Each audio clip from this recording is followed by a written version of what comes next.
Saudi আরব ও মালয়েশিয়াগামী কর্মীদের জন্য বিমানের টিকিট মূল্য কমানো হয়েছে। বেসামরিক বিমান পরিবহন ও পর্যটন মন্ত্রণালয়ের উদ্যোগে বিমান বাংলাদেশ এয়ারলাইন্স লিমিটেড এই উদ্যোগ নিয়েছে। বৃহস্পতিবার বেসামরিক বিমান পরিবহন ও পর্যটন মন্ত্রণালয়ের এক সংবাদ বিজ্ঞপ্তিতে এই তথ্য জানানো হয়েছে।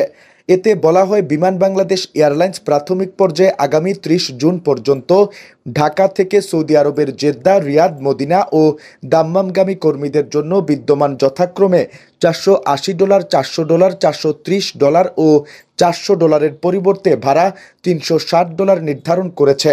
বাংলাদেশি মুদ্রায় যা ৪৩,৮১২ টাকা। এছাড়া মালয়েশিয়ার কুয়ালালামপুরগামী কর্মীদের জন্য বিদ্যমান $১৭৫ থেকে $১৮০ পরিবর্তে ভাড়া $১৫০ নির্ধারণ করা হয়েছে।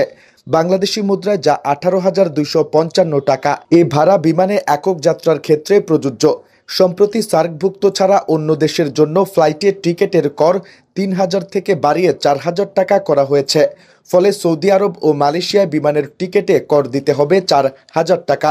এ দেশ দুটিতে গমনেচ্ছু বিএমটি কার্ডধারী কর্মীদের ক্ষেত্রে কমানো এই বিশেষ ভাড়া প্রযোজ্য হবে, এমন তথ্য জানিয়েছে বেসামরিক বিমান পরিবহন ও পর্যটন মন্ত্রণালয়।